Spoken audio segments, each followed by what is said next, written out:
ناظرین کرام السلام علیکم ورحمۃ اللہ وبرکاتہ۔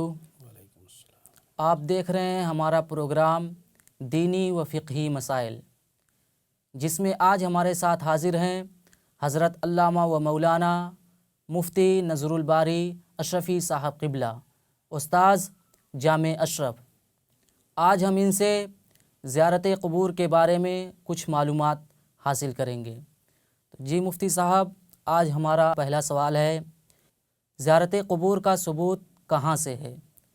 کیا اس تعلق سے کوئی حدیث وغیرہ بھی ہے؟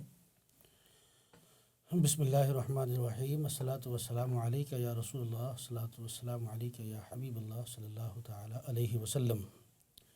دیکھیے، زیارت قبور کا جواز احادیث کریمہ سے ثابت ہے۔ جی، اس تعلق سے متعدد احادیث بھی مروی ہیں۔ جی، سب سے پہلی حدیث ہم پیش کرنا چاہیں گے، حضرت بریدہ رضی اللہ تعالی عنہ سے۔ وہ روایت کرتے ہیں کہ رسول اللہ صلی اللہ علیہ وسلم نے فرمایا کہ میں تم کو زیارت قبور سے منع کیا تھا، جی، یعنی پہلے حضور نے منع فرمایا تھا، جی، اب تم قبروں کی زیارت کرو، اور میں نے تم کو قربانی کا گوشت 3 دن سے زیادہ کھانے کی ممانعت کی تھی، جی، اب جب تک تمہاری سمجھ میں آئے رکھ سکتے ہو۔ جی، یہ حدیث صحیح ستہ کی مشہور کتاب مسلم شریف کے اندر موجود ہے۔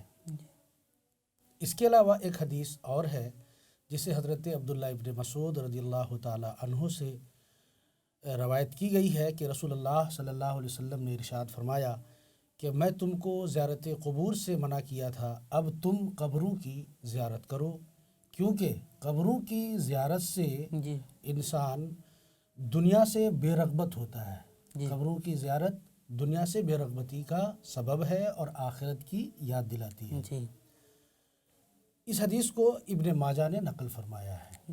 ایک تیسری حدیث بھی ہے جسے محمد بن نعمان سے مرسلاً روایت ہے کہ رسول اللہ صلی اللہ علیہ وسلم نے فرمایا، جو اپنے والدین کی قبروں کو، یعنی دونوں کی قبروں کو، اور اگر دونوں نہ ہو تو ان میں سے کسی ایک کی بھی قبر کی اگر وہ ہر جمعہ زیارت کرے، جی، ان کی قبروں پر حاضر ہو، جی، تو حدیث میں آیا کہ اللہ تبارک تعالیٰ اس کی مغفرت فرما دے گا اور اسے نیکوکاروں میں لکھا جائے گا۔ یہ زیارت کرنے والوں کے لیے۔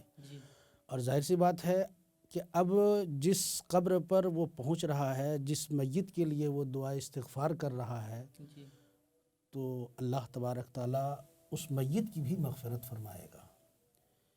اس حدیث کو امام بیہقی نے نقل فرمایا ہے۔ جی، ایک چوتھی حدیث ہے جس کے تعلق سے متعدد کتابوں میں یہ روایت موجود ہے کہ نبی اکرم صلی اللہ تعالی علیہ وسلم شہدائے احد کی زیارت کے لیے احد جایا کرتے تھے، اور وہاں پر حضور صلی اللہ علیہ وسلم کے ایک مشہور چچا جی، حضرت حمزہ رضی اللہ تعالی عنہ کی قبر بھی ہے، جنہیں جنگ احد میں شہید کر دیا گیا تھا۔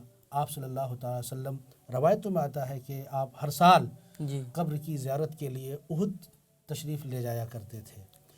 تو یہ وہ روایتیں ہیں جن سے یہ بات بالکل صاف طور پر واضح ہوتی ہے کہ قبروں کی زیارت کرنا درست ہے، احادیث سے ثابت ہے، جی، صرف نبی کا فرمان ہی نہیں ہے، جی، بلکہ نبی اکرم صلی اللہ تعالی علیہ وسلم خود بنفس نفیس قبروں کی زیارت کے لیے تشریف لے گئے۔ جی، جیسے کہ ابھی ہم نے آپ کو احد کے حوالے سے بتایا، جی، اور حضرت عبداللہ ابن مسعود کے تعلق سے بھی یہ بتایا کہ انہوں نے جو روایت کیا کہ منع کیے تھے نبی اکرم صلی اللہ تعالیٰ علیہ وسلم، لیکن بعد میں اس کی اجازت دے دی۔ جی، اور اس کی وجہ کیا، حکمت کیا ہے، قبروں کی زیارت کیوں کی جائے، ایک مسئلہ بنتا ہے۔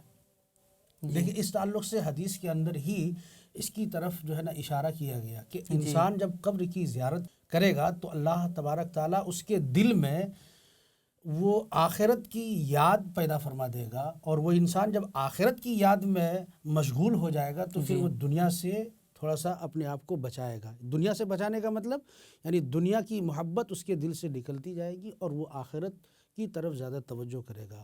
اور ایک بات بھی اپنی جگہ مسلم ہے کہ جب انسان آخرت کی یاد کرتا ہے، آخرت کا خیال رکھتا ہے، اس کے ہر معاملات میں اگر انجام کا اور آخرت کا عنصر پایا جائے تو پھر وہ برائیوں سے بھی بہت حد تک بچتا ہے. جی برائیوں سے بچنے کا بہت بڑا سبب ہے کہ انسان اپنی آخرت کو یاد رکھے، اپنے انجام کو یاد رکھے. جی جس دن یہ انسان کی کیفیت پیدا ہو جاتی ہے تو پھر وہ برائیوں سے بچ جاتا ہے. جی اسی سے اولیاء کرام کے مزارات کا مسئلہ بھی واضح ہوتا ہے. جی کچھ لوگ یہ کہتے ہیں ان احادیث کی بنیاد پر جو میں نے پیش کی، وہ یہ کہتے ہیں کہ احادیث میں قبروں کی زیارت کا تو حکم ملتا ہے، لیکن یہ مزار پہ جانے کا مسئلہ، اس کا ذکر تو ہے نہیں حدیث میں.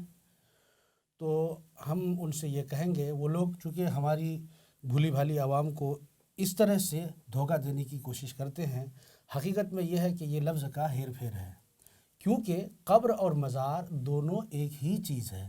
فرق یہ ہے کہ اولیاء اللہ کے قبروں کو عموماً مزار کہتے ہیں اور عام مسلمین کے قبروں کو قبر کہتے ہیں. اس کی وجہ یہ ہے کہ مزار کا جو معنی ہوتا ہے اس کا لغت کے اعتبار سے معنی ہوتا ہے زیارت کرنے کی جگہ یا جس کی زیارت کی جائے. تو چونکہ مسلمان یا کوئی بھی انسان ہو وہ زیادہ تر اولیاء کرام، انبیاء کرام، صلحاء کرام کی قبروں پر حاضری دیتے ہیں اور وہاں جاتے ہیں، تو اس وجہ سے ان کی قبروں کو مزار سے تعبیر کیا گیا. اور عام مسلمان کی قبروں پر لوگ حاضری کم دیتے ہیں.